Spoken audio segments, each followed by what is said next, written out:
What's up, sassy gamers, and welcome to another episode of Got Our Attention podcast. This is season 3, episode 14, and I'm your host, Mike. Did I say 13 or 14? No, you said the number right. You're like, to the podcast? Oh, like weird. the podcast was a question. I don't know if you Well, said damn, there goes my 13 or win streak. 14. Like the second Mike started talking, Savannah started howling with the dogs. And I was like, I was like, what the fuck are you doing? She was like, what? And I'm like, why are you howling? When like I'm doing the podcast, she's like, oh, I don't know. I don't know. Like, what? I just heard them. Were they just howling again? No, they finally stopped. Oh, okay. That's I heard hilarious. something. By me laughing. Well, yeah, so I'm Mike, your host, along with we got Demir and Day Drinker ATL and Phoenix Nova in the house. And yeah, so welcome.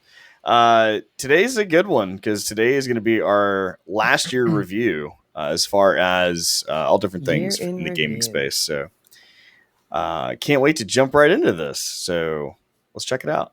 So we're going to have a bunch of questions that we're going to go through. We'll give each other an opportunity to answer it, and we'll just see what we thought. So first question I have on the list is what was the most played game for you in 2022? So doesn't have to be released from last year, but what was the most played game of yours for the last year? Demirin, go. Oh god, you're gonna make me go first. It's gonna be disgusting. Yeah. It's a new year. I mean, okay. My most played game of last year is technically Elder Scrolls Online, but that's not a release game from last year. It's just the game I played the most with 1,072 hours clocked in 2022 alone. My most played new game would have been Lost Ark at 484 hours. So Sweet leaping Jesus. that's yeah. I played a lot of Lost Ark, and then I went back to Elder Scrolls, and I only went back to Elder Scrolls for like 5 months. So Only 5 months. That was a lot of Elder Scrolls packed into that time frame. Maybe almost 6 months. So a lot of selling and buying things on the auction house, and my objective was to make 1 billion gold. Astounding. Did you I'm sorry, meet what? that objective? No, I stopped at around 392 million. Which in that game is like so much money that you're just there's not really much else for you to do. No. Oh god, it doesn't surprise me. It doesn't. Kelly, what about you? I don't know how you follow it up. Yeah, I know. So I was like, "Are you sure that you want me to go first?" So for those of you still listening or watching the podcast, the game I played most was I Am Fish. And that game came out in 2021, but I didn't start playing it until 2022. And I still love this game. It talked a little bit about it, but it's cute. You're one of 4 different fish, and you're in this fish bowl, and it's got this really cool mechanic where for a lot of the game, you roll around in a fish bowl, and so you have to like swim your way back to like stop yourself from rolling forward anymore, and slowly like tink the glass so you can move, and you have to go all through the Sydney Harbor and stuff like that. So it's a ton of fun. It's one of my very favorite games, and I would play it all day, every day if I could. But why is the bread moving? There's a fish in the bread. See, I was sitting there going like, did he just play a random? Oh no, I'm clip sorry. from No. a different game? No. That is magic bread. That bread is magic bread. It's magic bread. Okay. Yes, because that's the very beginning of the yeah. Yeah, And- no, I was looking at this going, wait, I know Is this the right game? Yeah, I I'm was like, pretty what sure. the- Unless this is not the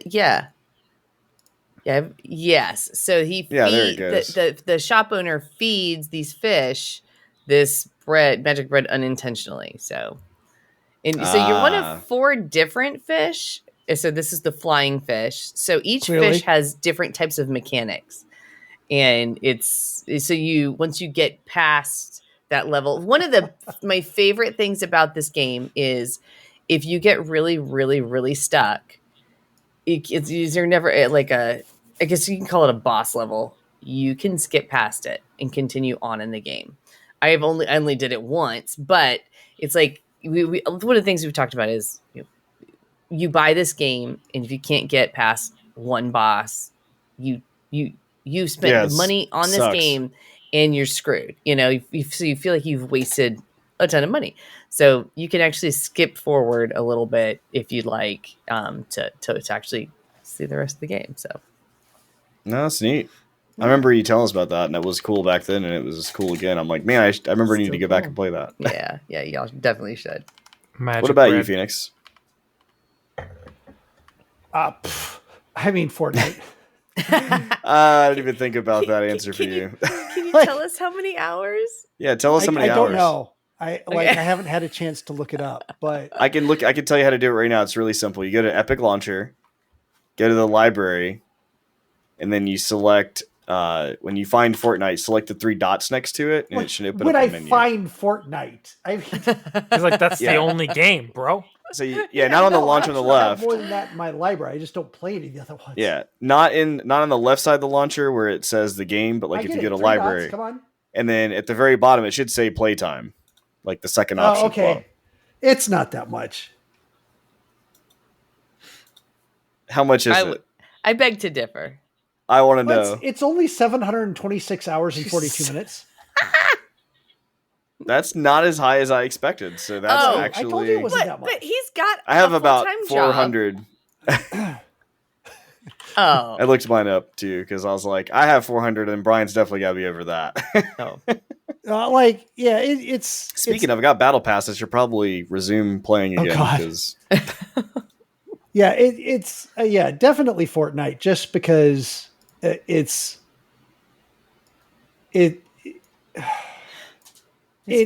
almost to the point now where it doesn't take me any thought. Like, and I'm not saying that I'm a pro gamer, I can kill everyone. No, I die all the time. Like, I just don't care because it's like it doesn't feel like a sweaty, like massive, oh my God, super competitive game like maybe Call of Duty is to me. It's something where I can put a podcast in on the side. I can go in, I can do my dailies. Because I got a battle pass, because I like collecting the cool skins. There's just so many skins I won't even wear because I almost invariably play female characters, especially third person. I mean, come on. I love it. I'm not. And then this is the old chapter. They don't even have the Chrome anymore. All this stuff is old. But it's like there's constantly new stuff. They released the new chapter and they got like these dirt bikes that they have a trick system built into it. They've got like every time you come in there, it's like they're evolving the game and they're bringing in new stuff and they're taking old stuff out. And like these little plants, they don't exist anymore. And so it doesn't feel like I'm playing the same game throughout the entire year. It feels like I've played several different games. Because how many different games have shooter mechanics in it, first or third person shooter? There's a lot of them. So you could buy a whole bunch of these, or you could play this and not put in money if you don't want to, or put in a little bit of money to support the developers and everything. So, yeah. I mean, kudos to Fortnite, to be totally honest. All the like flack that it gets. I mean, it is definitely of all like the mainstream multiplayer competitive games out there, the game that from a creative aspect, not from a functional aspect, from creative aspect, innovates like the most consistently.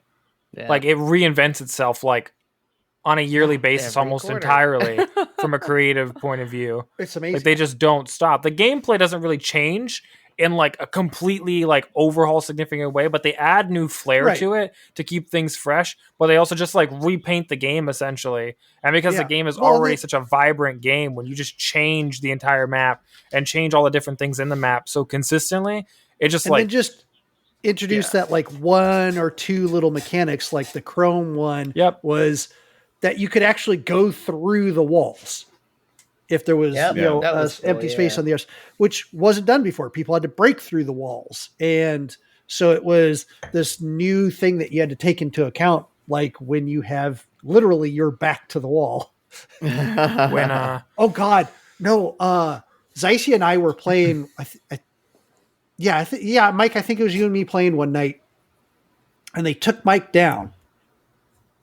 And they did. We were playing as a team, and they knew I was going to come for his card, and they were in this room, and they were watching the door and watching his card, and I came through the wall behind them, didn't notice them, ran by them, figured out they were there, turned around. They were so shocked that I came from behind them that I gunned down one guy, and then I ran around and kited the guy out a little bit, and then killed the other guy, and then got his card and rebooted Mike.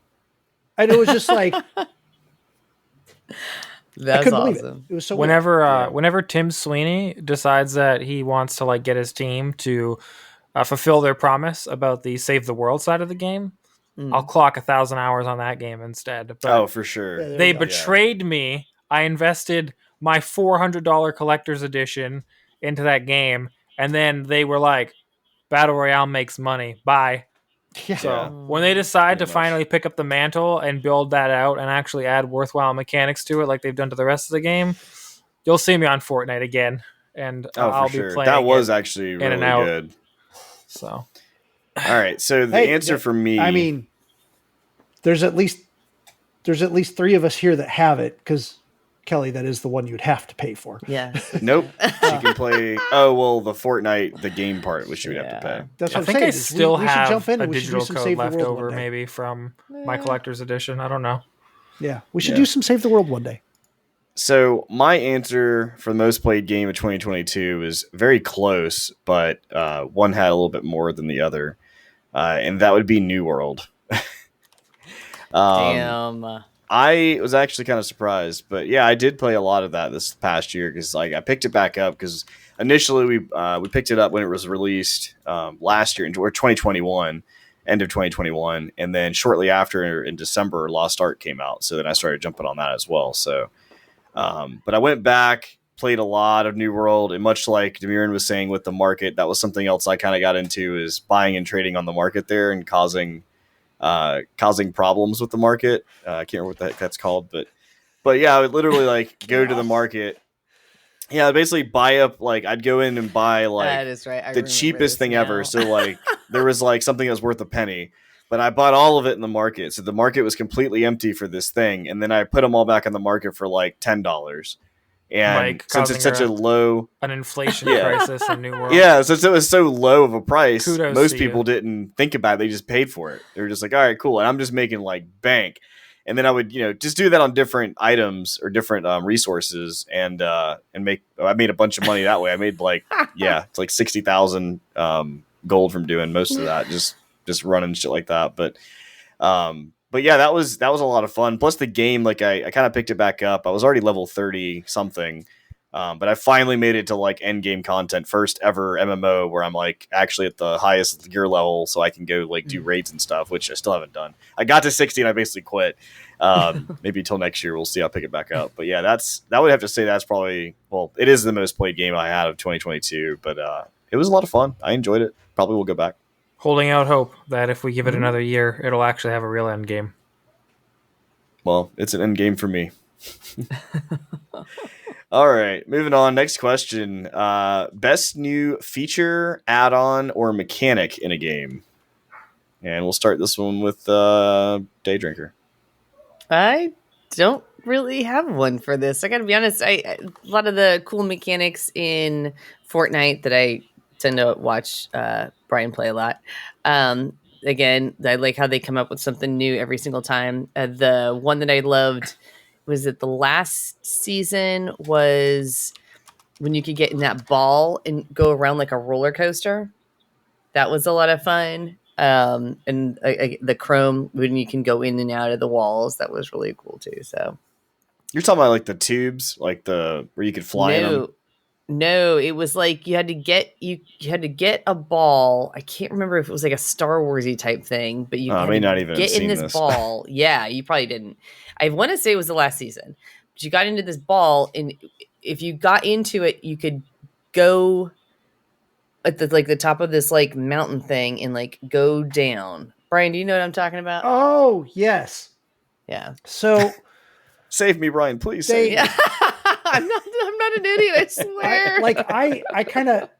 I'd found this area that had these rails that looked like a roller coaster. And I was like, oh, Day Drinker, you got to check this out. Like, check out these rails. They built them from the crashed airships, not blimps, airships. And you know, and it looks like a roller coaster. I said, you know what? I'm going to be so mad if they did all this and there isn't a way to ride on this roller coaster. And then I was like, oh shoot, snap. There's these balls that you get inside of, a la the Jurassic Park movie where the see, cryospheres or whatever. Yeah, right. And they roll around and your seat stays upright. Gyrospheres. Yeah, these had like little grappling guns on the front or something. And I was like, oh wait, let me try that. And I grabbed I got in one of those, I put it on the rail, and it was a full on start to finish roller coaster. Yes. It had jumps, it had tubes you went into, it had these like rings that you went into, accelerated and shot you over to the next set of tracks, hills. I was like, what? I remember played. And all Brian, like I just sat back and you didn't even have to touch it. It just took you around the whole track. I remember Brian, like I was making dinner one night and he was like, you got to get on, just get on right now. And I was like, okay. And like, got stuff on the stove, got the iPad going. It was like, holy shit. It was super cool. No, I mean, I'll have to say, like, I would say my same thing for mine pick is be Fortnite, because, I mean, as Brian already said, and you guys just talked about, like, it's the most, every season's different, all the mechanics always kind of change, and that's just kind of cool to see. Like, you never know what you're going to expect next, so I definitely have to go with that game for that. What about you, Bruno? It was nothing in terms of, like, a best new feature. There were some things that I did like. No, I'm not going to say Fortnite. There were some things that got improvements. Specifically, like Grinding Gear Games improved its methods of pissing off its entire player base for Path of Exile. I mean, they went through a tremendous amount of trouble to specifically ignore all of their player base's warnings and change the game for the absolute worst at a time when they just needed to not screw it up. Like Diablo was like, we're releasing our first real big season that actually introduces new content for Diablo 3.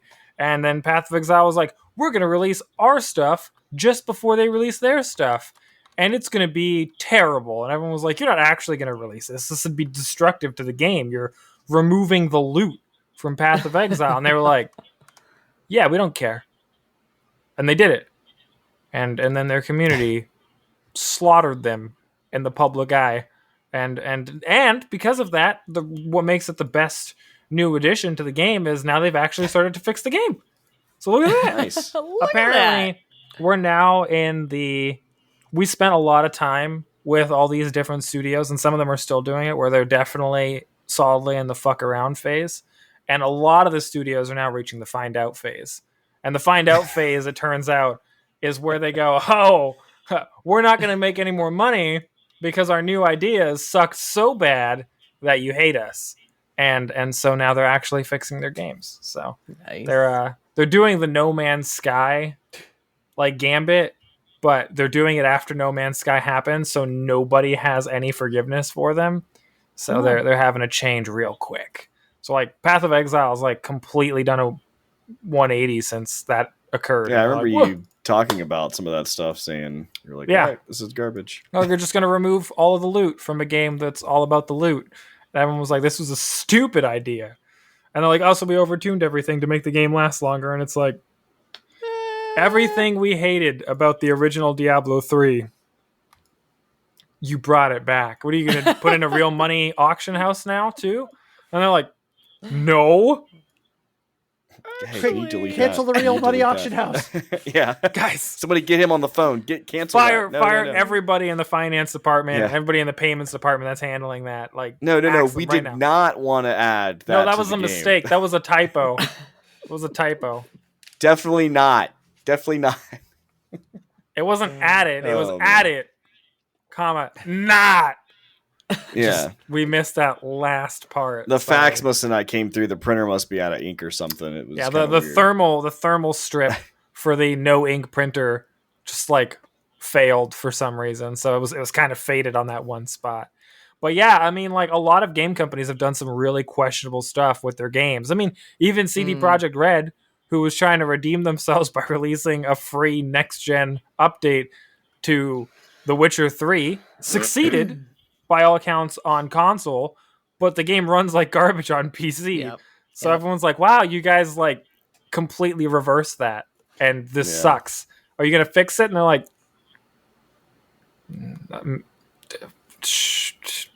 probably not. Have you heard about the expansion for Cyberpunk? Oh, stop it. I have. You have to pay. It's going to be like $40 or something. Well, I'm just saying, like, they're just trying to push you off. Like, hey, have you heard about this? Oh, yeah. No. Brian, it's going to be great. His is Fortnite, I thought, right? Actually, I didn't ask him. He was just talking about me. I asked him. It's not Fortnite. It's not Fortnite. What? Okay. Told you. God, this is rigged. I think the best mechanic that I've seen was the manual pages in Tunic. That was pretty cool. Because it was this cool feature that they like, like they do this nostalgia thing of like having the old game manuals, and that was cool. But then when you realized that it actually has the solution to certain puzzles and teaches you how to do things that you can't really find anywhere else, and everything is written in this language that you can't read except for like the notes that you put there yourself type thing where you kind of wrote in, and that it plays a crucial part in figuring out. I mean, like there are some things that you don't need the manual to figure out, but that are in the manual, but at the same time, it's like, it's teaching you things like the invulnerability and stuff that you would expect to have like during rolls and dodges. And it's also showing you things like how to teleport. And you're like, oh, I didn't even know what that meant, or what you do at the altars. So it was this really cool thing of introducing a little bit of storytelling, and they don't leave the storytelling just that. They do great storytelling in the game too, but a little bit of storytelling in this manual, a little bit of hints, a little bit of like, ha ha ha, it was just a picture, and you were looking at this picture the whole time, and you didn't know what it meant, but now you have this new object and it clicks. Yeah. And the fact that you don't get all these pages at once. So you'll get a page that's kind of referencing something else, and you can't quite put it together until you get the other page that it's kind of referencing. So yeah, I thought like that was it's not like it hasn't been done before, but I think this is the best implementation that I've seen, and certainly the most polished. Yeah. Well, it had been done before, but not in like a different language, right? Yeah. Like there's and not to this level, like not to, this number of hints. Again, people have done it absolutely before, but the whole package together became something different. Yeah. That was cool. I remember when you were showing this to us when you were playing it, you were noticing that stuff. You're like, oh, this is cool. This is like something else. Like, so cool. Well, I didn't think that would be not Fortnite, so surprise. Next question I got is most out of nowhere game. And I feel like three of us are going to say the same game, but Phoenix, this is your chance. You tell me first. I think we might be aligned a little bit on this. The most out of nowhere game to me this last year was hands down Vampire Survivors. Same for me. I was waiting for this, actually. Yes. I did not know very much about it ahead of time. It came out in a beta state. It only got released in this year, really. Came out in a beta state, and the beta state was polished a lot more than the releases of some games. Yeah, definitely. And was fairly full featured. And the fact that they've added on to that significantly since then, I was not expecting this game to be what it was. And then what's the other big factor about it? Yeah, and then it gets released, and they're like, "Oh, and we're gonna throw on Twitch integration where you have played this game and you've like mastered how weapons work together and how they evolve, but you have no control over that now. Your chat now chooses your weapons for you, or random events that happen, and." If your chat likes you, they might listen to you. If they don't like you today or they want to be funny, they give you odd combinations. Like right here is a vote. They vote 1, 2, 3, or 4, and you can't quite see it off to the side. Is some votes I was going? Literally doing as worst as I could do for you. I was selecting the worst item. Or the worst combination. You just select. But no, what I was going to say about items. What about that game is it's also just controlled with one stick, like your left analog. That's it. Like there's like the movement of the game is just one little thing, and it's so complex that like at first you wouldn't even think, but like afterwards there's like so much depth, I guess you could say, to the game.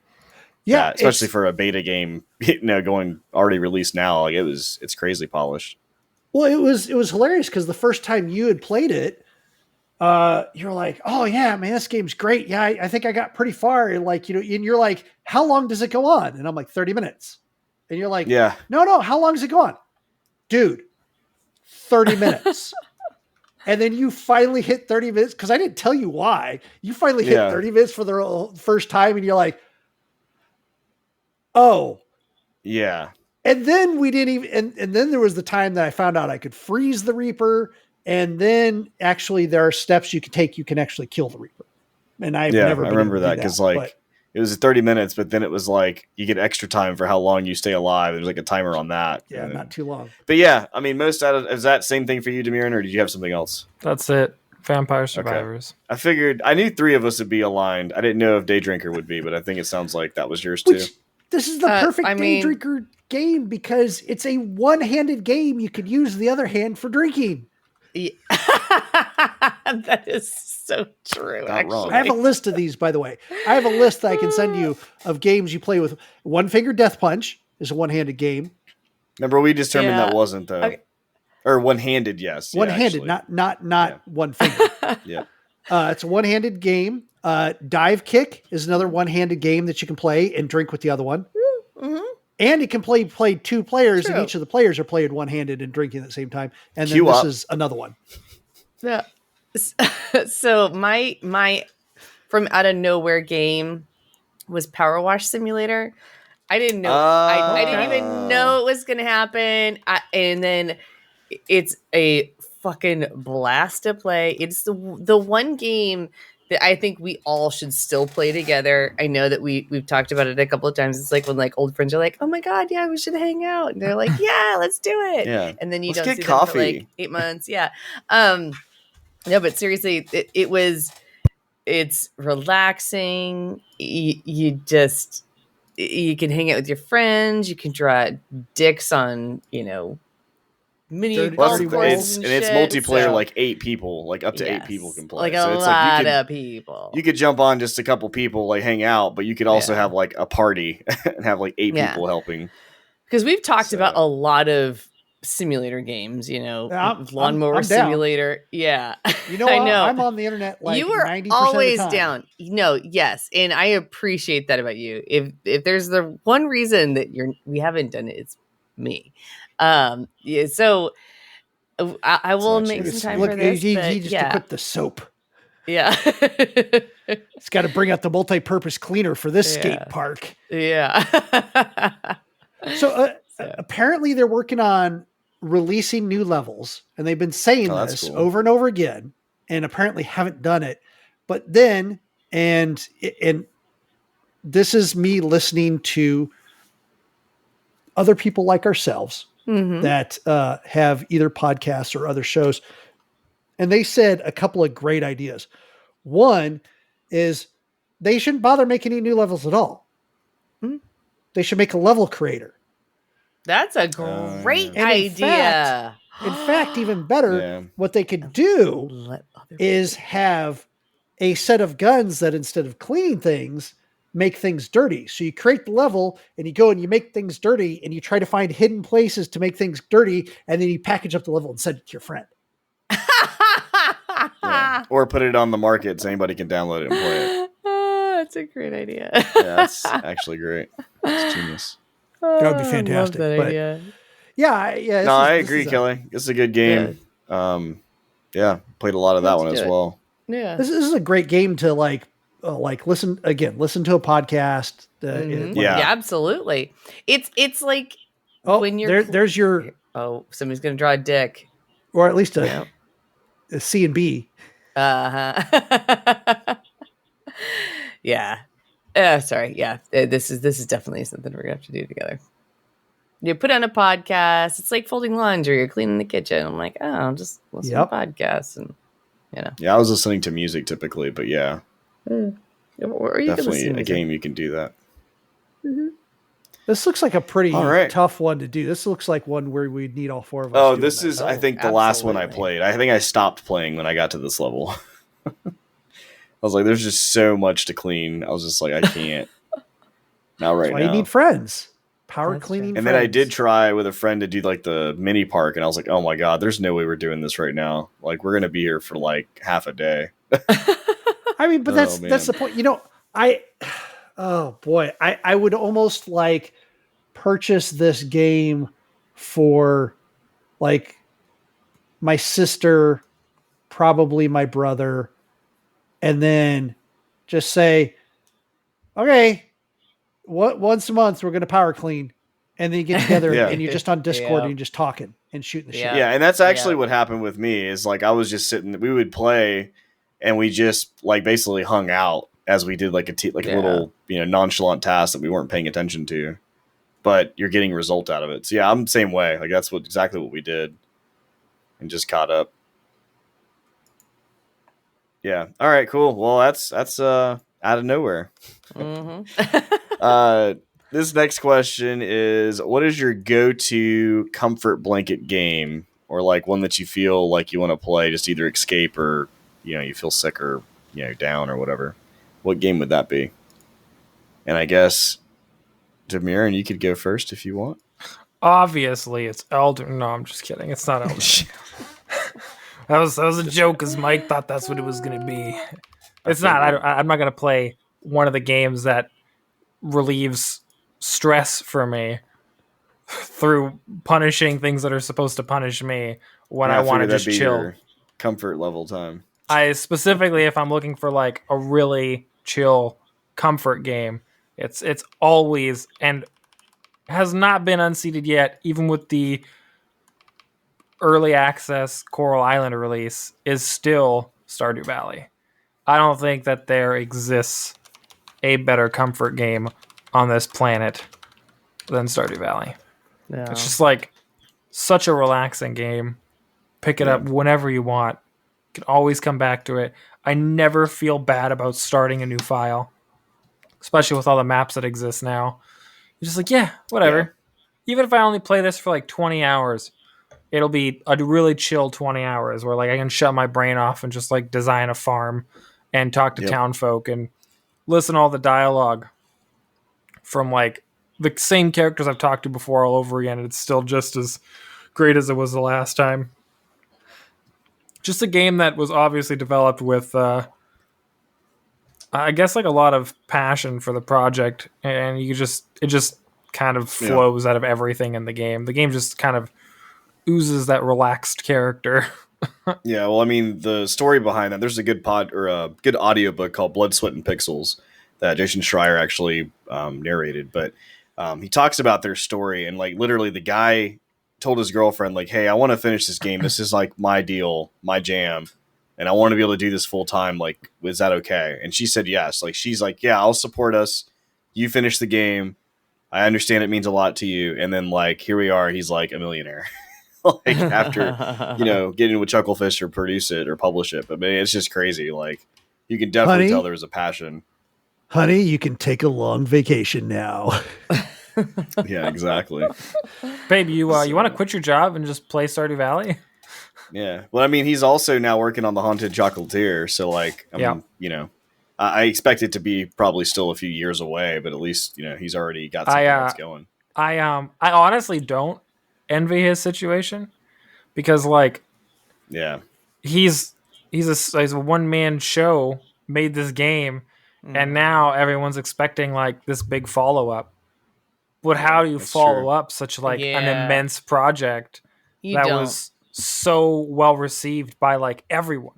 Like I don't know anybody, even people who I know that like absolutely hate these kinds of games, they still don't say bad things about Stardew Valley. They'll still be like, it doesn't look like it's a game for me, but it looks like a really good game. Like I've never heard anybody be like, Stardew Valley is garbage. It's a trash game. Yeah. It's so highly regarded for its genre and what it is. Like, especially since that genre was effectively dead until he came along and revived it. And also like kudos to him too, just off topic, but like he's such a huge proponent for like that genre staying alive through other games that like he still consistently comes out of the woodwork whenever a new game comes out that is similar to Stardew Valley to defend those games and be like, nobody from my community who likes my game should be going after any other game to like put it down because it's similar to mine, because it's like, because my game is similar to the games that came before it. It's just my spin on it. So like just a wholesome game. It's really relaxing, made by somebody who is equally as wholesome apparently.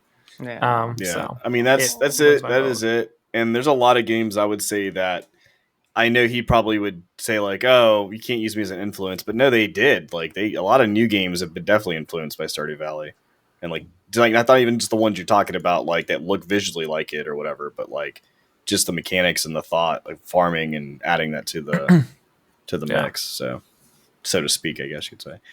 Kelly, what do you have? What do you?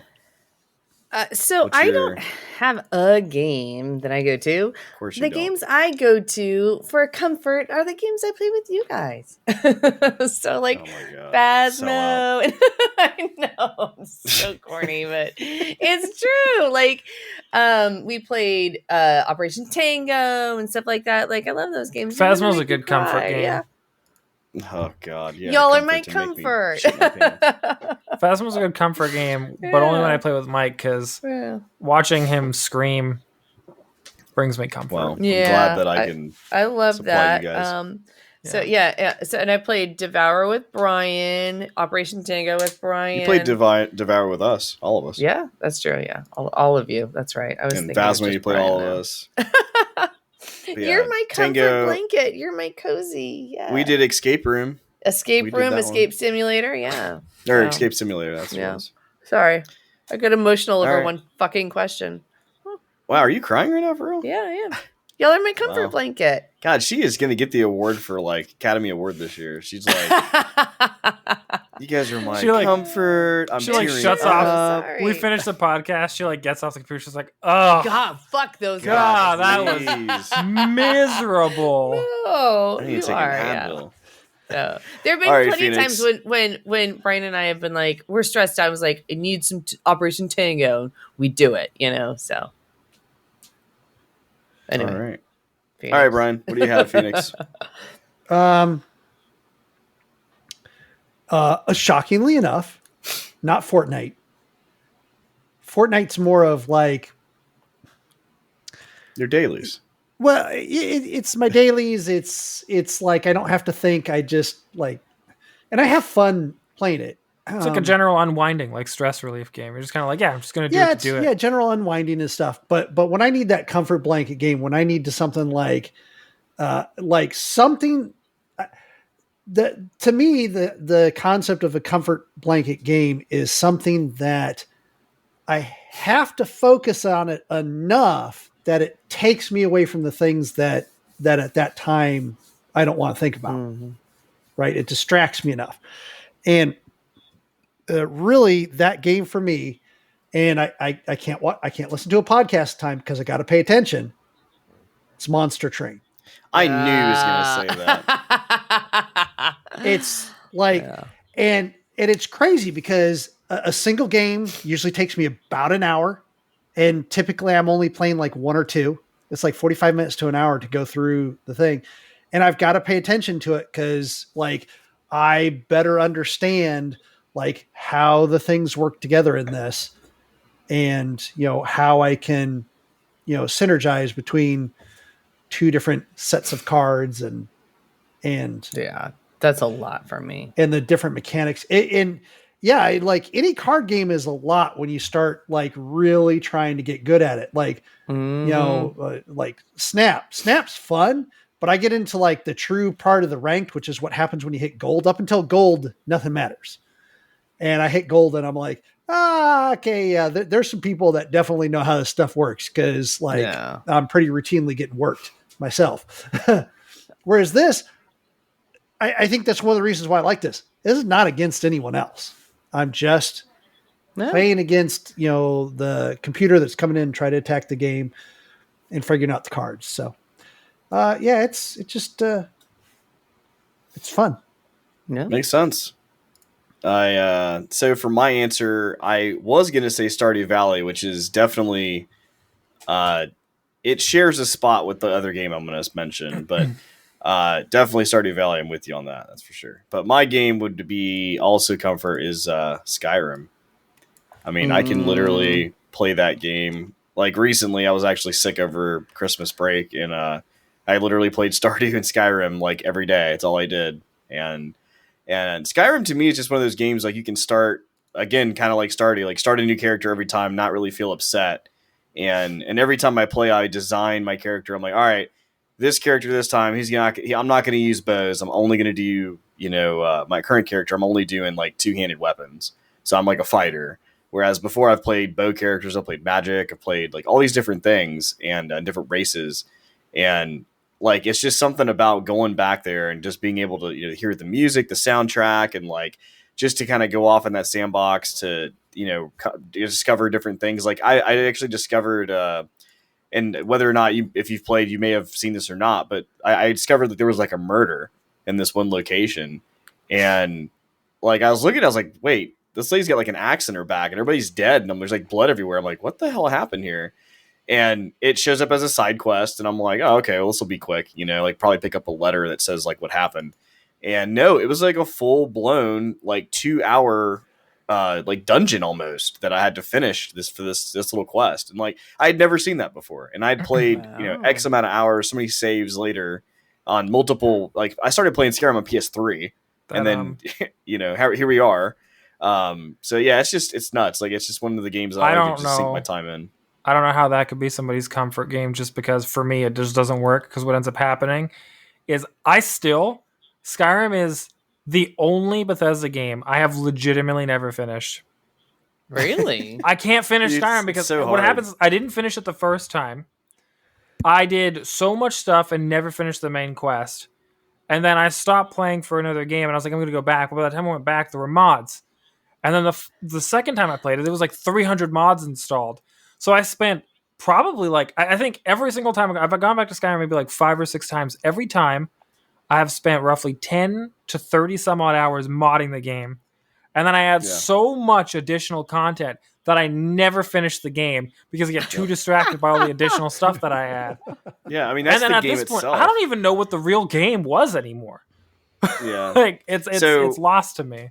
It's funny you say that because back on PS3 when I first initially played it, I got all the way to, from what I understand, is like the last like bit of the story. Like I'm at the final boss stages, like where I'm leading up. I'm at the castle, knock on the door, and I got to a point that I was kind of stuck in a sense of like my last save kind of put me in a position where I was just like I didn't really have a lot of health left and a lot of potions left, so I was like I'm just gonna just try to run by. Like, I'm just going to run straight for the door and just run by all the enemies and all the whatever and just get to where I'm going. And when I did that, I got all the way down to one of those locked, like, golden claw doors. and like by the time I turned around, chasing you? Yeah, and it's a little long corridor, and by the time I turned around, like I had like 15 Draugr on me, and like there's no way I win. They hit me like once and I'm dead. So like I screwed that save up, and I never had another save behind that. So that's kind of where I stopped initially. But yeah, like same thing. Like I've done the mods, I've done without the mods. I've got the actually bought the Game of the Year edition now, so like I have that one, which gave me extra content for like the other islands you can go to, like Morrowind and stuff like that. Like it's to me it's a comfort game because like I can just like sink my time in it and just kind of disappear. Like I can just zone out and just do that. Great. Now I got to go back, remod Skyrim all over again, and actually and to note, another thing I did last year with that game every time was they have Skyrim Together now, and I was actually able to. It's a very simple mod. You just need to know a little bit about port forwarding, essentially, which there's many websites that show you how to do that. But basically allowed me to. What the hell is this doing? It basically allowed me to be able to take like me and my wife on the same quest and do everything, and it was just great. So that was super awesome, and I really enjoyed it. Look at how dead I actually look. I love your hair on Halloween. I know it. I'm actually admiring my dead makeup job. So what the hell is this about? Why are we watching this? Because this was one of her comfort games. I was trying to get video of her comfort game. Oh, I see. Got it. Which we need to go back to because they've done massive. Yeah, you guys have fun. Let me know. So, I'll be in the van. So somebody's partner reminded me that this Friday is Friday the 13th. And oh wow, it is. I thought that would be perfect time. I'll be in Denver, I'm actually gonna be on would the love road, to show my family what this game is about. Yes. And have them just watch while. Because you bring your laptop, you'll be fine. Yeah. Oh yeah, I'm definitely bringing a laptop. Are you crazy? I gotta do my dailies. I know. Hello. My favorite part about playing Phasma with y'all is when one of us dies or multiple of us dies, and then we like start throwing shit at each other as ghosts. That's like, it's something over here. Oh wait, that's just fucking Mike. Okay. Yeah. Exactly. Well, I mean, we do two things. We mess with each other. Mm-hmm. But there's also we like place things in an arrow to like point to like. And sometimes people get it. Some people don't. Sometimes we don't. It's crazy. All right. Next question is game you stopped playing but want to pick up, and I'll go because this is my question, I guess technically. But that game for me would be actually Lost Ark. So I'd mentioned that earlier. We stopped playing New World for Lost Ark, and I did play it for a good bit. I know Bruno's like, no way. But I do want to go back to that game because I really enjoyed it for the most part that I actually got up to, because I did not finish I didn't get to the top level on that one. So there's plenty more I can do. And I just enjoyed like every level just had every world had like a different design, and you could just like, sail the seas and go to the next place and, do stuff over there. It was really cool. I really enjoyed that one. The game is great. It is going through some turbulent times right now due to a mismatch in, business ideologies between the original creators of Lost Ark and Amazon Game Studios. Oh, no. Is that actually happening now? Dang. Yeah, there's a little bit coming. A little bit of contention between the two of them. And they did some stuff where like an event went off and AGS messed it up, and then they decided to penalize all the players for it, and then like a bunch of players' accounts got totally jacked, couldn't use the auction house, and then they did a couple more events that they weren't supposed to technically do the way they did them. So there's just a lot of back and forth all over the place. So the game's community is kind of in disarray, and like the game's like actual companies are also both kind of like trying to figure it out, it's a whole thing. They're also preparing to work on another game together that Smilegate is assisting with and is being published by Amazon Game Studios, which is called Blue Protocol, which is already also set to be a giant pay-to-win, pay-to-progress shit show. So, but Lost Ark as a game is, in my opinion, one of the best MMO releases in like the last 10 years. Yeah, I really enjoyed it. Like it's really kind of what got me into it. mean, I played New World for like I said, for a few months, but it wasn't long. But for like more of a traditional ARPG, like that was the first time I really kind of played one of those, and it was fun. I really enjoyed it. It had the right mechanics for me to kind of it had the right amount of mechanics for me to like it. Where very I've played fun game, very some fun other classes. MMOs where there's way too many buttons for me. Now they have like all the Mario stuff in it. It's kind of wild. Sweet. All right, going to I guess you, Bruno, you're next. What would be you say? What would be you say? What game would you say you stopped playing, want to pick back up? Mountain Blade 2 Bannerlord. Which I'm actually, it's kind of cheating to say that because I have started to try and pick it back up. But its initial release was like the beginning of this year for its full release. And it was a bit of a shit show on release. And they've fixed a bunch of stuff on it now. So I'm trying to get back into it to play it. But this asshole I know talked about Skyrim. So now Mountain Blade 2 is going to get shelved so that Skyrim can come back out and I can mod that. Man, that's so good. You know. So good. All right. What, well, I guess for you, Kelly, you're next. What game did you stop playing that you want to pick back up? Martha is Dead. I have not picked that one. Finish that? I did not finish that one. Nope. I didn't. Wait, no, Martha is Dead is the one you were playing. Yeah. I kind of wanted you to do that too because I'd like to watch it. So it came out this year, this past year. There are plenty of games I want to pick back up. This is just the one from this past year. Like, it was such a great game. It was a beautiful game too. Creepy in a very real way too, because it's all about the war. So, I definitely need to pick that one back up. Like, I look forward to picking that one back. Jesus, that just made me not want to pick that back up, having to do Morse code. Oh, I'm all about some Morse code. Let's do this. Wow. All right. What about you, Brian? What was a game you stopped playing that you wanted to pick back up, and you can't say Fortnite?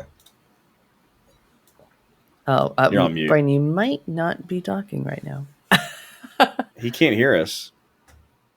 Of course it's not Fortnite. I didn't set it down, so that kind of disqualifies it, right? Well, you set it down, but then you pick it back up like every night. So, no. Persona 5. Okay. And it's like the trouble is I'm finding less and less time that I have to actually dedicate to story-based RPGs.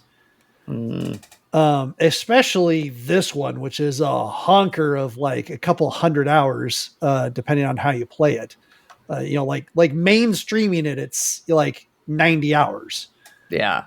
And you're like, but yes, Brian, you've got 762 hours in Fortnite. But yes, that's over like the last 4 years. Sure. Well, maybe really 2, but still. It's I actually was like kind of getting into the story a little bit. I mean, you can say, oh, anime blood, and you can be super dismissive based off of its style and how it plays. But the story, while, being kind of silly and over the top high schooly type stuff in some places, is also dealing with some heavy shit. Like the whole, your whole first boss, because the concept's you're in the real world, but you can go into this kind of alternate world, which is inside people's kind of castles and ideas of how they see themselves. Your first boss is a gym teacher that is molesting people. Yeah. Jesus. Yeah. It's like not that light of a subject. And he's torturing kids and stuff like that. And he's getting away with it because he's like king of the high school. So it's neat.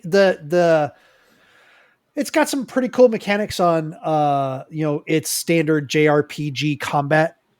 So it's got a couple twists. They're not big twists or anything. I mean, it's like, this is not a new game by any stretch of the imagination. It's just, it's new to Xbox Game Pass. But Persona 5 has been out for, I don't know, Bruno, 6 years, more than that? Something like that. Yeah, it's not a new game. So I'm not looking I've also for, never like, finished it. Yeah. I don't know if I'll ever finish it, but I want to go back to it and like continue the story a little bit more, just because it's kind of fun. And again, it's one of those. It's not one of those games you can have a TV show on the side or something like that. Like there's enough going on here, and you've got to make decisions and stuff like that you got to pay attention to it. You're effectively like watching an interactive like anime. Yeah. And having some say so, and then there's some action sequences, where you're running around and doing combat, and so yeah, pretty fun.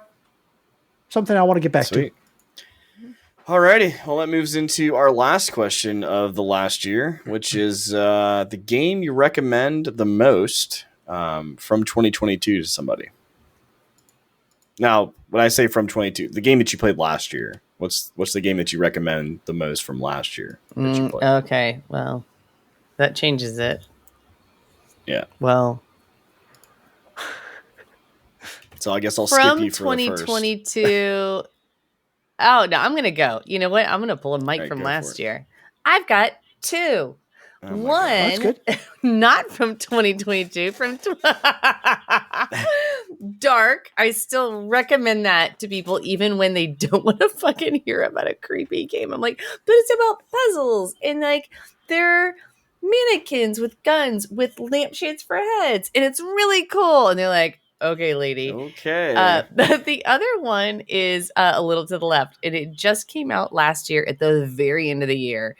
Oh, and right, it still is one of my. It's a relaxing.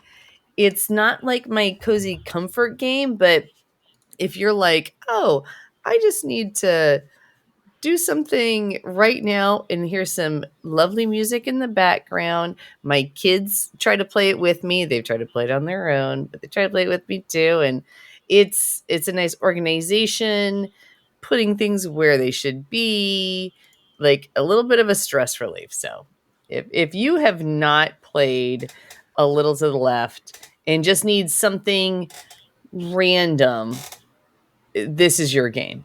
Like, you don't have to, min-max this shit by any stretch of the imagination. You can't. You will enjoy this. So that's cool. Yeah.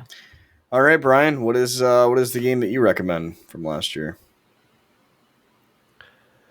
Vampire Survivor. Okay. Fair. I mean, yeah, we don't have to talk about it much further. If you like to drink with one hand and play with the other. I'm totally going to. I should have had that full screen when you almost spit take. That was awesome. Yep. No, it's just like it's this way. Do you have Xbox Game Pass? No. If yes, check.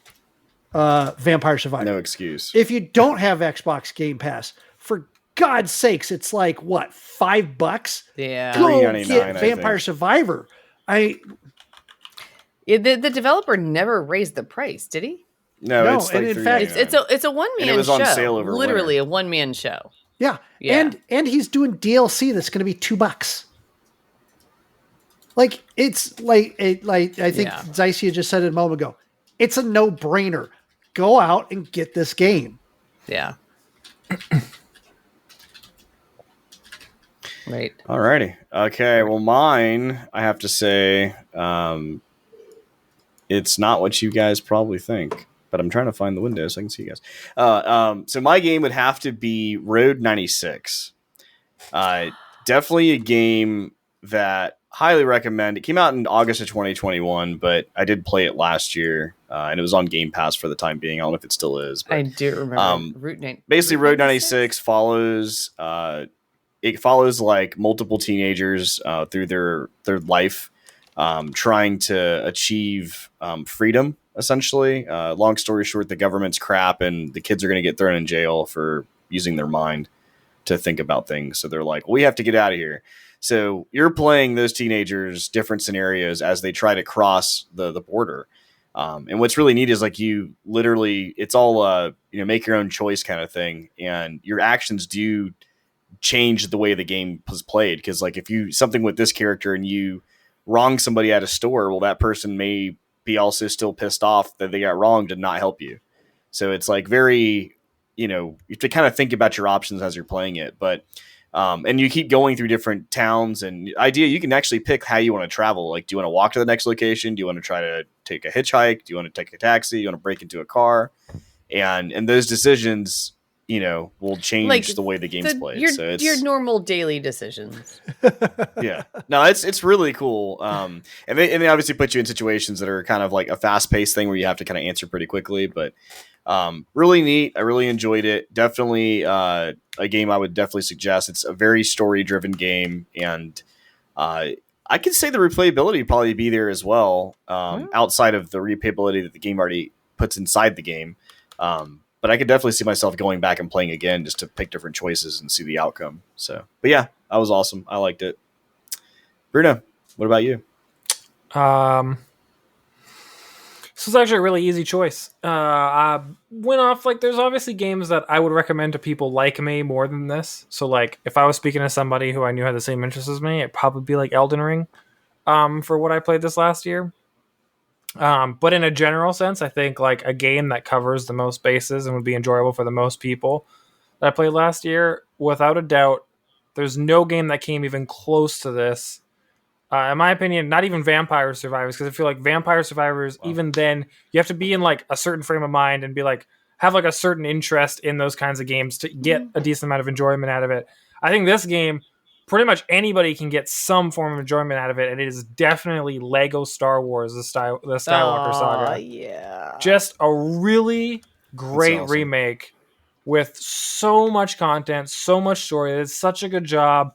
It's got a quirkiness to it. It plays really well. It's got a stupid amount of content. It covers so much Star Wars story. There's just a lot of substance to it. And can we go back to the stop playing pickup game? Because I want to add that too. Yeah, it's a stupid amount of fun. And it looks really great. I was actually surprised. When I bought this, I was like, I don't know. It looks interesting. I want to give it a shot. The videos I had seen were random videos of people who were somehow playing it on a toaster. And and when I opened it on my computer and I set everything to maximum, I was like, wow, this game looks impressive for what I expected. Especially when I was in any desert area, I was, and they're like, what? Also, it's because I have that Millennium Falcon Lego set that's on screen right now, built in my office. The Ultimate Collector's Series. Yeah, the UCS version. But yeah, it was just a great game. I had nothing bad at all to say about the game in any capacity. There was nothing that I was like, this is flawed. Everything that was in the game was intended to be in the game and felt like it was supposed to be there, even if it was something where I was like, I don't really care about this mechanic. It still felt good. I was like, it plays a part. It's enjoyable. So just a great game, and I think really almost anybody can get enjoyment out of it.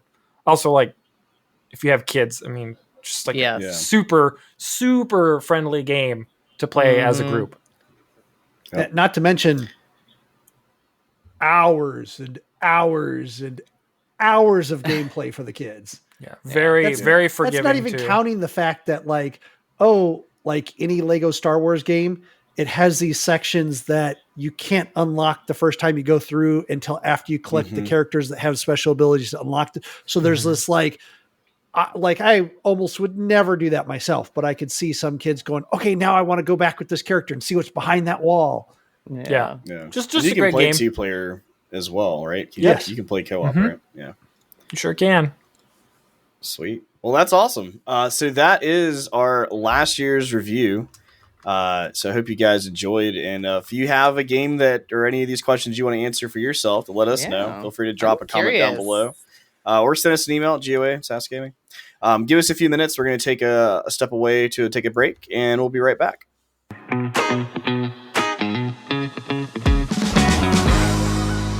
And we're back.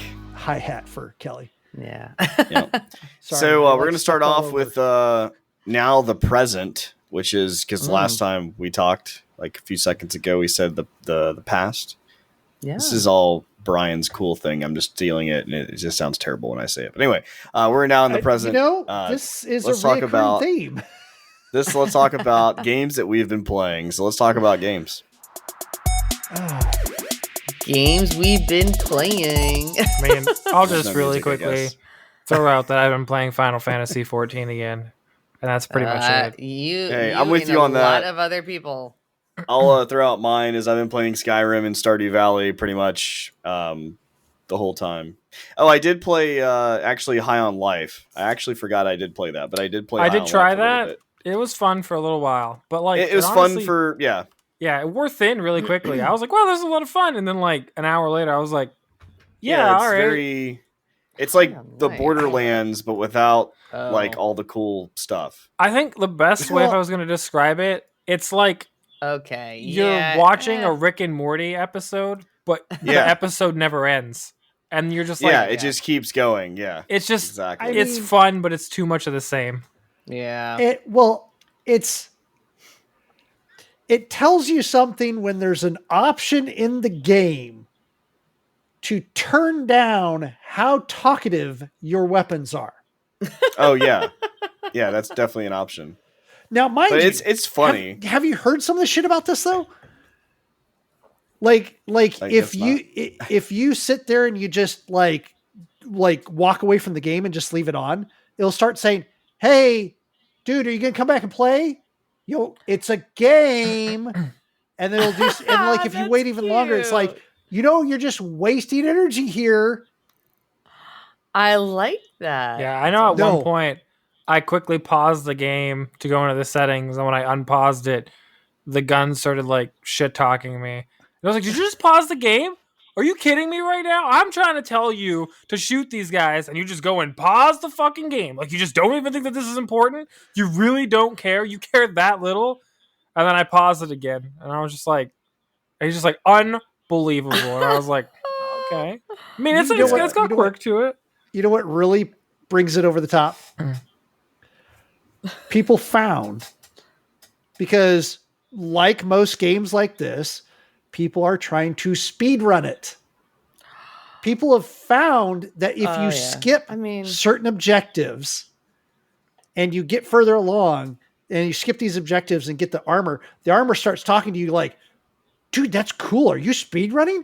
Man, I hope you make it on the top of the leaderboards. That's freaking cool." Oh my God. Like seriously, they wrote stuff in for people that like when it identifies when it skips certain things that you're speed running, and it starts like cheering you on. There was a lot of fun little things in it. The dialogue was honestly the most enjoyable thing. I don't know that I'd ever turn it down. Because I'm me, so naturally I kept trying to shoot everyone and everything. And the gun just consistently got more and more frustrated with me. It was like, why do you just keep trying to shoot everybody? Like, do you really need to kill everyone in the entire world? Like, is that really your objective? Like, come on. He's like, you're still trying to shoot that guy. I just told you I'm not going to let you. And you're still shooting. Like, if I told you it's not going to happen, it's not going to happen. And then I walked up to this kid, and he, like, made fun of me. And I immediately was like, I'm going to shoot him. He's like, you're going to shoot the kid. You're really going to shoot this kid? And I was just like, yeah. He's like, fine. If you want to shoot the kid then. So I killed the kid. And he's like, yeah, you didn't think I was going to let you do that, did you? You didn't think I was going to let you do that because games don't usually let you shoot kids, do they? Yeah. And he makes some comment like, you thought this was Skyrim or something? Yeah, he said, do you think this is another Elder Scrolls? Like, do you think this is another Elder Scrolls game? Yeah, this is an Elder Scrolls game. Well, it's like he doesn't allow you... He doesn't allow you to shoot him at first. Like you click the button and it just it's like the NPC thing where you can't let you do it. And then if you try like 3 times, the third time it just shoots and he's like, I told you, like this is what it's there's some cool things to the game. Yeah. Like I definitely like it may be something I can come back to, maybe. Kelly, this isn't even touching on the point that very early on you get a knife that will not shut up about that knife. How it wants you to kill people and plunge it into people's guts and cut their throats and all. I really did like the knife. Knifey. His name's Knifey. I'm not, me in first person shooters. Like I am shit, but I mean, here's what's gonna happen. My gun's gonna be like, what? Your aim is for shit. Like you can't. It probably would. Yeah. I would. But also, I'll bet you they've got some accessibility options where you can make it so it's more about the story too. Yeah. So one the thing I also heard, kind of stupid too, in the good ways of stupid. The thing I heard is also there's an item that you can find called Stan's Load, and it's alien. That sounds bad. Stuff, and it comes in a jug. But apparently, if you actually keep that item with you throughout the game and complete the game, there's an achievement for going all the way and like taking Stan's Load to the finish line. So also thought that was interesting. Like I said, a lot of cool things about it. Definitely, like there's a lot of things I do like, but again, like kind of what Bruno was saying, it seemed like it was very repetitive after a while. But yeah, I could see like me picking that back up and like maybe do the next little mission and then just hanging out and stopping.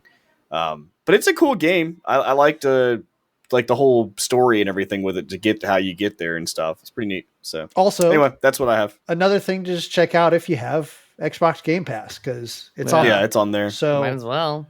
You know, and Day Drinker, if you don't want to play it, ring me up, and for a couple hours, you can just watch me and we'll laugh at it. Yeah, I did forget to mention earlier in the podcast, Lego Star Wars Skywalker Saga is also on Xbox Game Pass now. So good point. Yeah. Oh wow, there's like a I hate that every time I buy a game about, like, and then it's like on Game Pass. I'm like, God.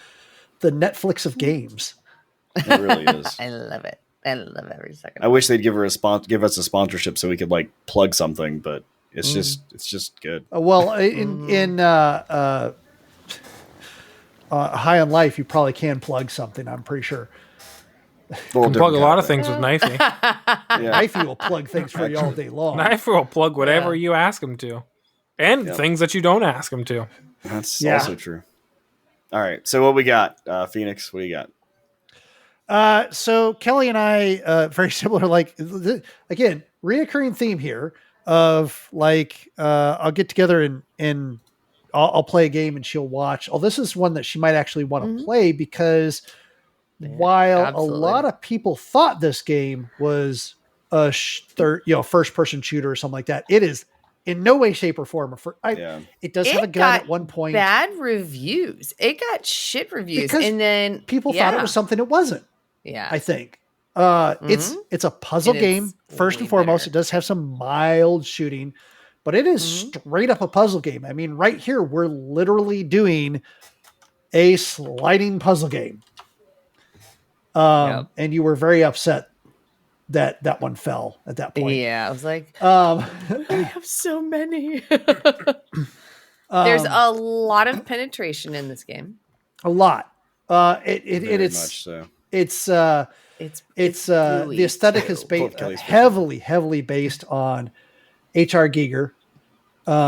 So if you like that, if you like gooey and also his aesthetic is a very soft lighting, fog, dispersed lighting aesthetic. That in many ways, it's a very gorgeous game. It absolutely is. For having a very low color palette. It's great. I mean, everything is very like, what do you call like anatomy? Like everything's kind of like based on sort of like that's the H.R. Giger. Yes. Yeah. I'm just saying for those who don't know what that means. Like, okay. So it's like biotech is a good way to say it. A lot of the technology and structure seems like it's grown. Actually, this poor guy. I was actually shocked that and I let Day Drinker make the decisions. Yes. When we had decision points, I was not going to let her know the decision one way or another, what could happen to this poor guy. And she actually made it. There's the penetration, or in this case, reverse penetration. She actually, there's two different outcomes that can happen to that guy. And when I first played it, I just thought it was going to be two negative outcomes. And she pointed me down the direction by her decisions. And it a little bit seemed to be for both of us. a slightly more positive outcome for that poor little guy. Yeah, but it was a lot of fun. This game got a really bad rap, and yes, I think there's definitely a misunderstanding about what the game was, and if you're into puzzle games and into like creepy gore, it's awesome. Yeah, right up your alley. I mean, I I didn't play it with you guys, but I did watch all the footage because if you want to watch her play it, you can check out the link. Brian played it. Watch him play it and watch her. I don't know. Put the link over there somewhere. It's up from Battleborn Syndrome. Right under Sassafras. But yeah, like I watched all the footage and did the video editing, but like, man, I was actually happier with the game than I thought I would be. Like I kind of want to play that actually. So I don't know, that may happen. I think for at least the two of you, maybe Demurin, who knows, that this almost falls under the game that you stop playing but want to pick up again, except that you never started playing this one in the first place. Yeah. I want to see you want to go back to that you should have played before. Yeah. And I kind of want to go back to it too. I did have a problem with one section where I got motion sick just a tad. And like, it's hard for me to get motion sick on a game that I'm playing. Now, if I'm watching someone else play, I can get motion sick because like I make a decision that I want to turn right, that like I'm like looking at the screen and I'm like, oh, I'd turn right here, and they turn left, and it's triggers a little bit of motion sickness when you do that whole bunch. But this was one of the few games that I actually played and it gave me motion sickness. Yeah. Although not much at all. Not like what that Oxygen game. Oh God. Oh, breath edge. Yeah. That was not okay. That one. Well, yeah, that one was. Potion Craft. I've been playing some Potion Craft. Hey, welcome. And I know you had talked about it quite a bit. And spoiler, potentially a video is going to come out. Oh. Maybe eventually. Are we going to put it up? Probably not yet. Okay. Maybe in a future video. Yeah.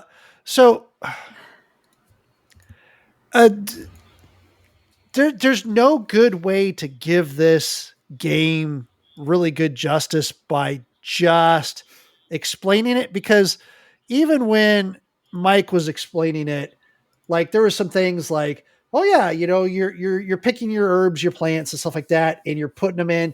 And we talk about like this like map, right? That you grind your ingredients, you go along the map. And unless you don't realize that you can control where you go, but how you get there, you kind of control, but you can't. What I didn't realize is the different ingredients have different paths that they go, and the paths are set for those ingredients. You will go at least a certain amount along that path on the ingredients. However, you can extend that path a little bit, depending on like how much you grind the path. And I didn't get that from when Zycia was talking about it originally. And I've gotten to the point where, depending on how closely you match like the destination, when the destinations are always in the same place, like if you want to do like a freeze potion, it's always in the same place. So you have to go in that direction. You have to avoid some stuff to get there. I've gotten to the point that if I want to get a perfect potion, I get it every time. There's no doubt in my mind. I will get a perfect potion if I want a perfect potion. And you don't always want, because sometimes you can find out your customers will be like, I just want a weak potion, if you know what I mean. And I can tailor it perfectly every time now.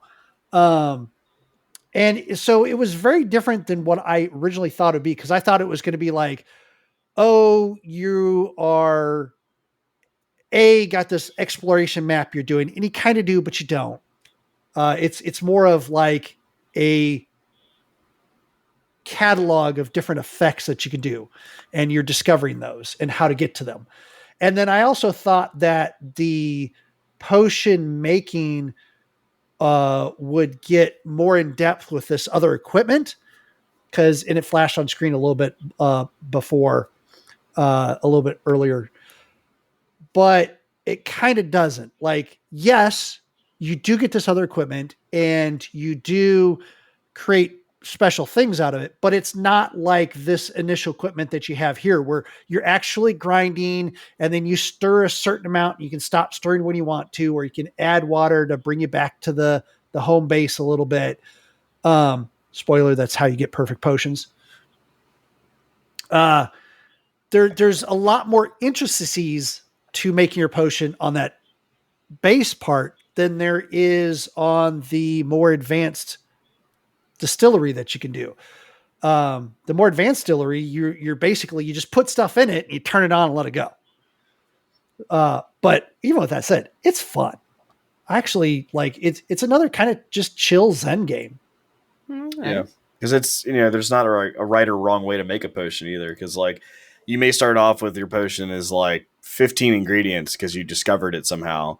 And then you may realize, oh, there's a way quicker, easier way to do that. If I just use 2 of these and 1 of that, it'll get me there too. So it's like you can do all kinds of weird stuff, but it's pretty cool. Yeah, or it might be that you want to use different ingredients because you're starting to run low on the ingredients that you would normally use to go to that potion. Yeah. So you want to use this other set instead. So pretty cool.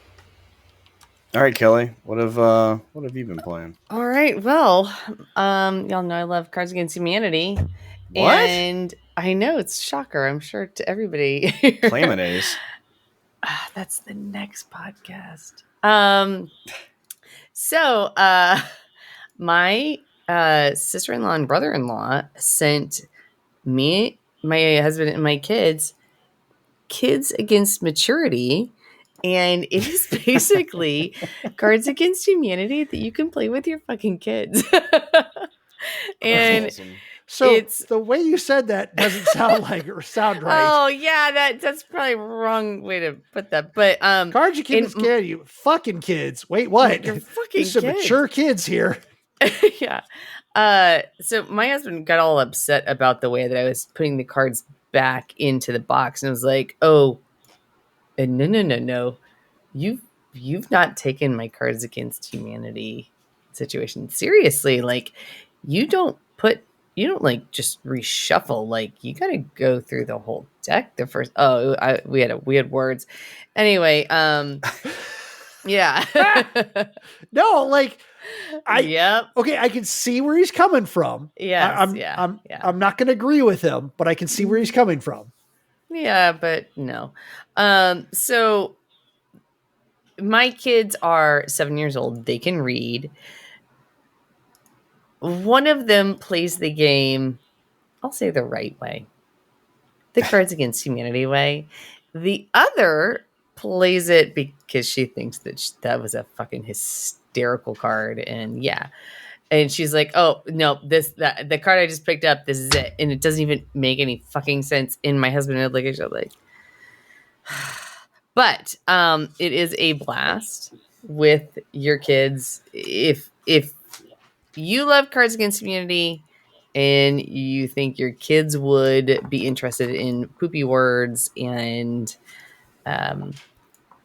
things that they shouldn't be allowed to say but can because you're playing a game, it does not get into political incorrectness. It's really just gross, made up half the time shit. So definitely check it out. Yeah, it's like Garbage Pail Kids for meets Kids Against Humanity, or Kids Against Humanity. Yeah, so Kids Against Maturity, highly recommend. And I told my sister-in-law, I was like, do you know how much I love Cards Against Humanity? Because this is the best gift I got all year. And it wasn't even for me. So anyway, the other game that I did play, my brother got my girls Mario Kart Deluxe. And we've been playing it like nonstop. Did you get the steering wheels yet? Yeah. Oh, my brother bought them for them. Oh god, yeah. Oh yeah. So they've been like, and I'm on the one. I'm like, and I'm like, I'm like, girls, this is how we played when I was a kid. Yeah. So they're like into the steering wheel thing, and I'm like playing like I did on my. I'll have to bring my Nintendo. kid over because he loves this game. Oh, bring it! I mean, he's all about some training wheels right now, but no, that's one thing I will say about this game is obviously it's Nintendo and they're always pretty friendly, family friendly, but accessibility in this game is actually really neat because, like, for example, my kid is under 3 years old. He's 2 years old, almost 3, and there's settings to where it'll auto propel you always forward. It'll always keep you on track.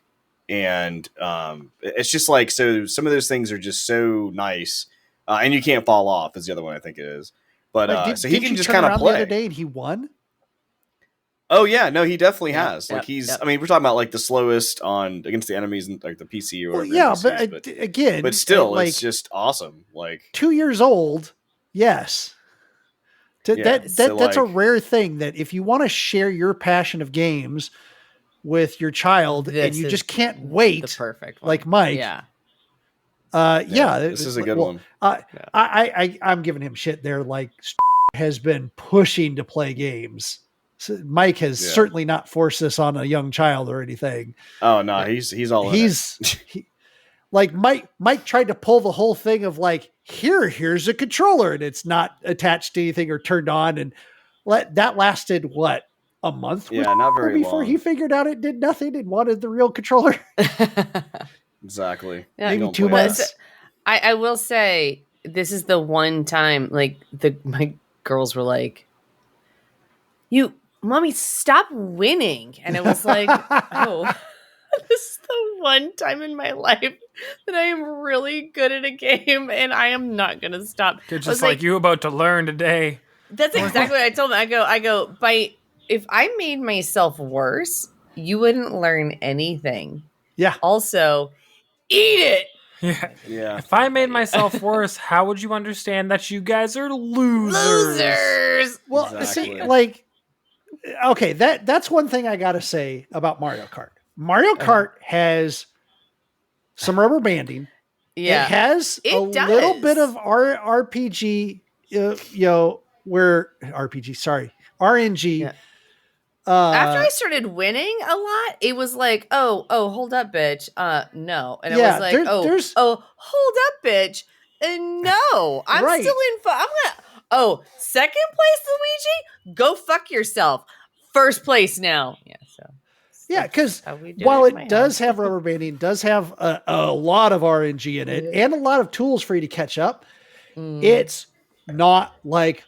It has skill in it. It's not like Mario Party. Yes. It's not complete bullshit random of who is winning. Total bullshit.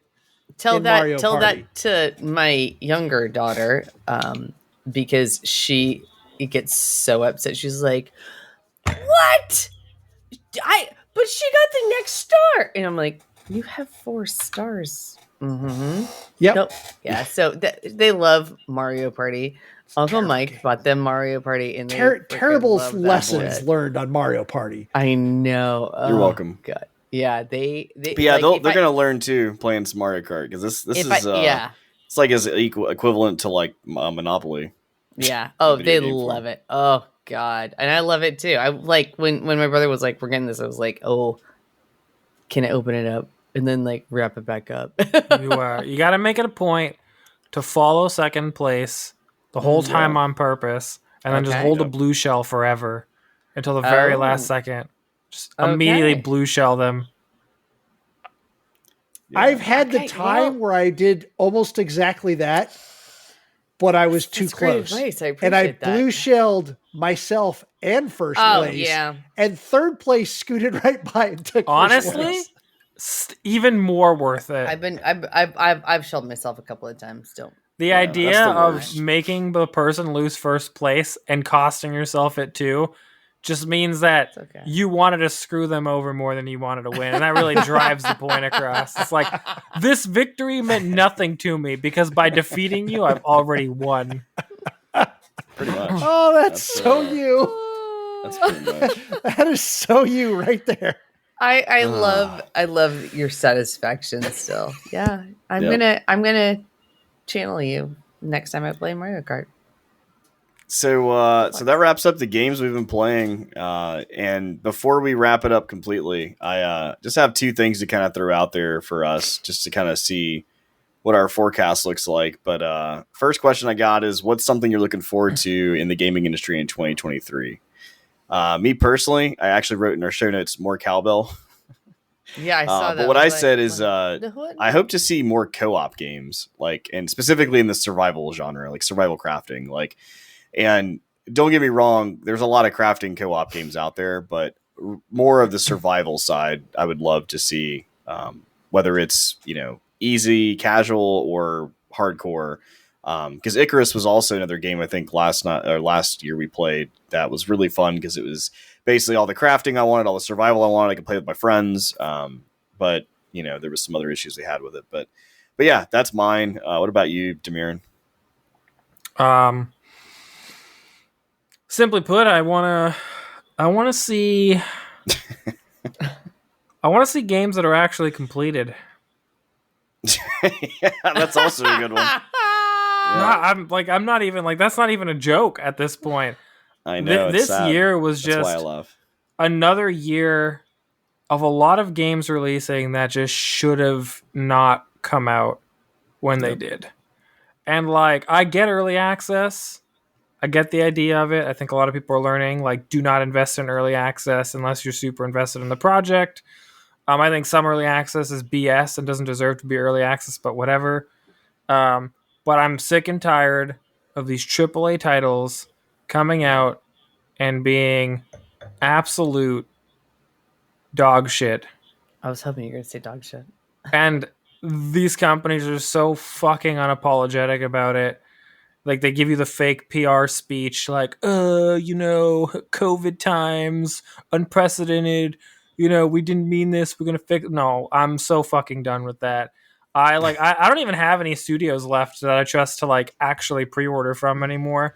And at this point, every single, even the most optimistic of gamers that I associate with that always used to argue with me, man, why you gotta be shitting on this studio? They do right every once in a while. Even them have given up now. Now the game's gonna be shit. It's garbage. You're on mute. I can't hear you. I mean, who knew that Halo Infinite was going to be a commentary on how long it was going to take to complete that damn game?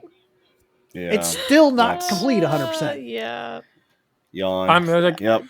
It just has to change. And I feel like at this point it's reached almost a critical spot where a lot of people in gaming are actually so sick of it that some studios are just openly blacklisted and they can't release games without getting review bombed to holy hell and back, even if their game is complete. And it's destructive, but I'm at the point where I'm you know what? Maybe you deserve it.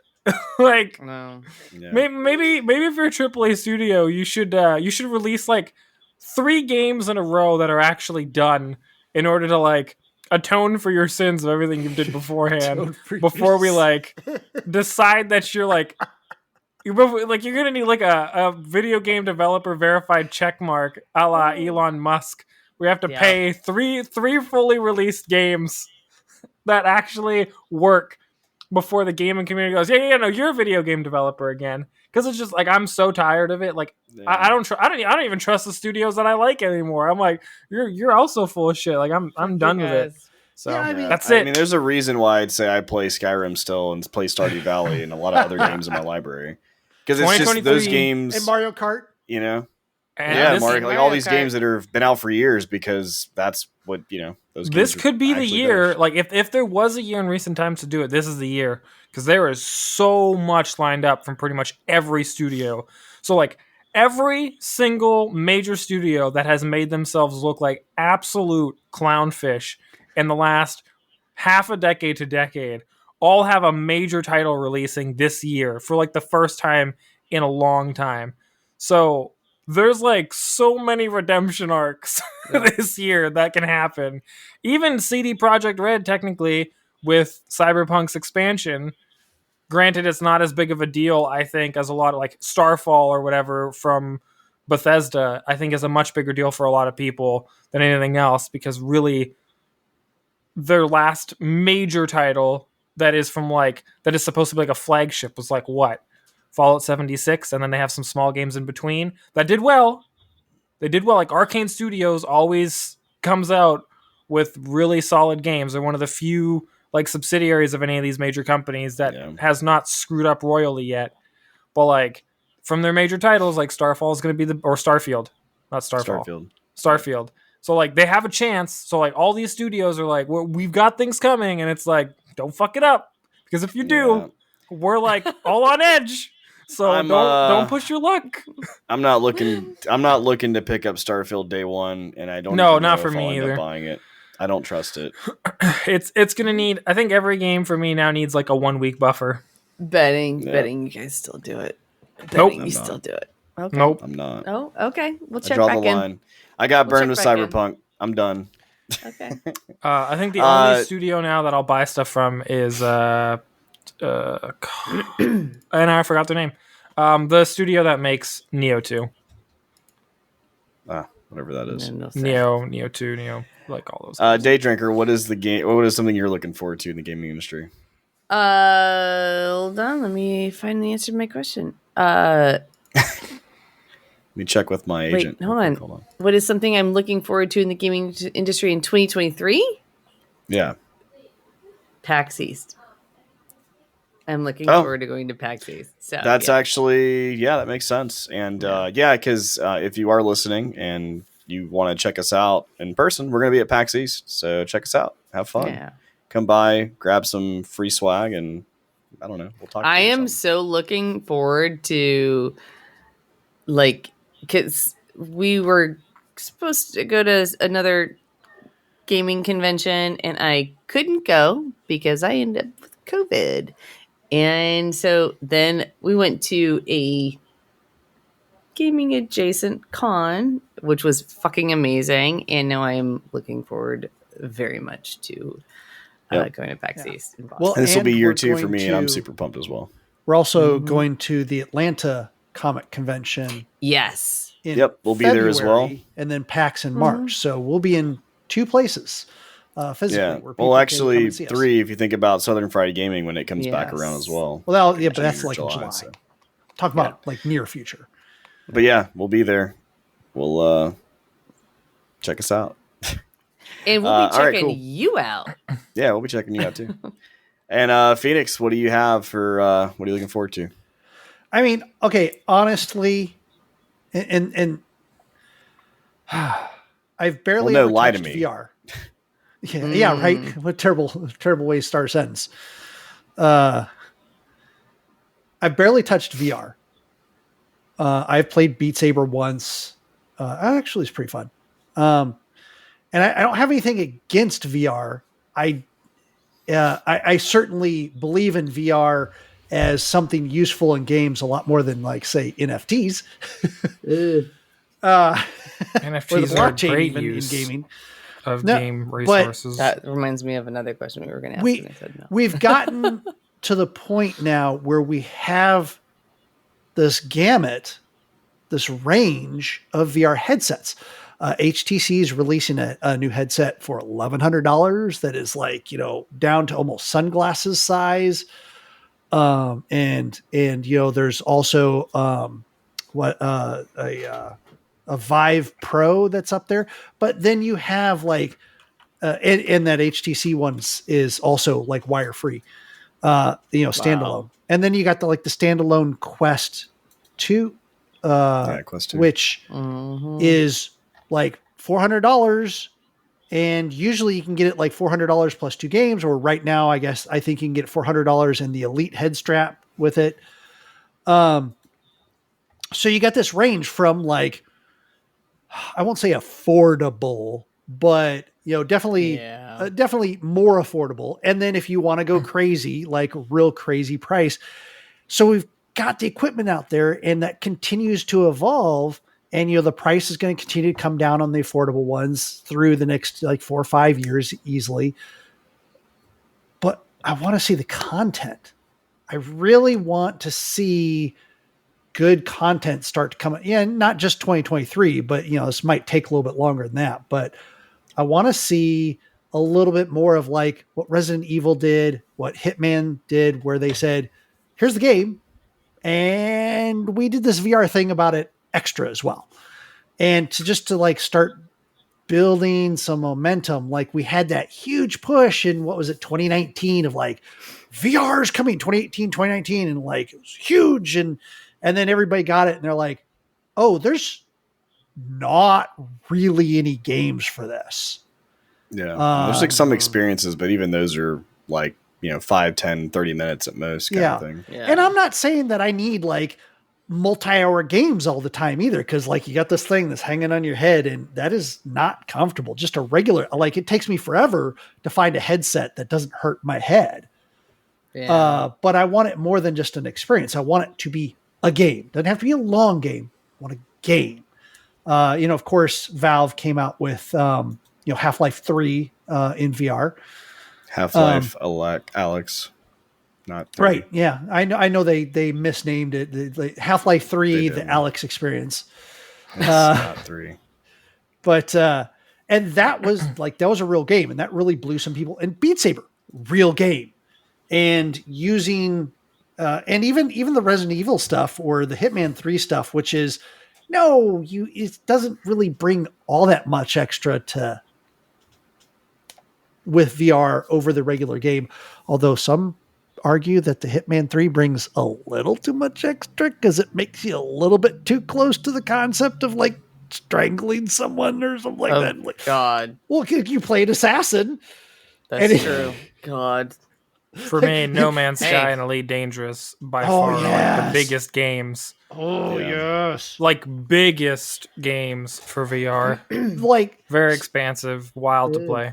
Every space flight game needs to include VR in it, just for the fact that you don't have to walk around. You play sitting down and you can look around and you can see the ships coming down so that you can it's so natural of a thing, and you're using your joystick to like try to, turn towards them and shoot them, or even doing a little bit of aiming by, moving your head towards it as well too, like a little bit of that as well. So actually having the concept of like guns aren't fixed guns shooting straight forward. So 2023, maybe even beyond, I'm looking for some improvements in VR games. I would like to be enticed into buying a headset. Yeah. Yeah. I think I may purchase one next year. We'll see. And the last thing to seal it away, what's a new game trend that needs to go away? And mine is just NFTs. Oh my God! Stop it. Anybody else? I agree. Everybody else agree? Is that it? We're just I agree, but I do have another one. Or anything blockchain, not just NFTs. Anything blockchain needs, like they have yet to come up with a single thing that they claim the blockchain to do that pretty much Valve has already done themselves anyway. With just plain old databases. Yeah. Yep. What do you have, so the one I have is I have seen a trend lately on social media of these indie devs who are getting railed by Twitter comments or comments on Steam or comments on fucking everywhere about like their game and this shit. And one of the comments I saw recently was, somebody railed me about a bug I already fixed. That what are they playing that they didn't automatically download and get the fix? Like, why are you coming after me months ago? Like, so that this like, I think it goes along with cyberbullying, but these indie devs, this is their pride and joy. Their projects. This is their heart and soul. Slow down, man. Like, you have a voice. Use your voice the right way. Use your voice for positive or constructively. You don't have to be an asshole. I don't know how old you are or when you didn't learn this, but it's okay to be positive or to say, hey, has this been fixed yet?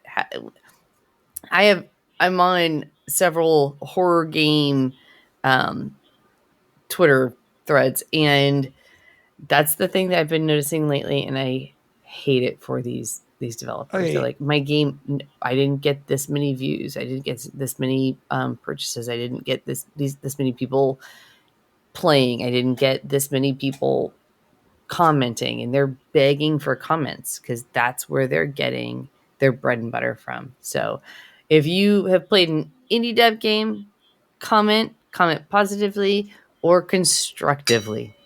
So that's with it. That podcast is over. I can't follow that up at all. Bye. Not true that. Sorry. How am I supposed to follow that? You don't have to. Do you have but anything? You should if you have something. Mirren, what do you got? I'm not gonna follow that up. Okay, I'm gonna follow up a nice, wholesome, speech with the tirade that I was about to go on.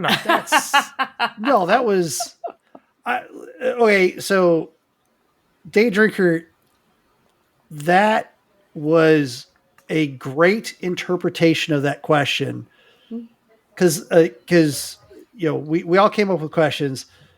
And this was one of the new questions for this year. That's how I interpreted it. And that was not the actual initial interpretation that I had of that question, but that is fantastic. Because yes, that's a game trend that needs to go away.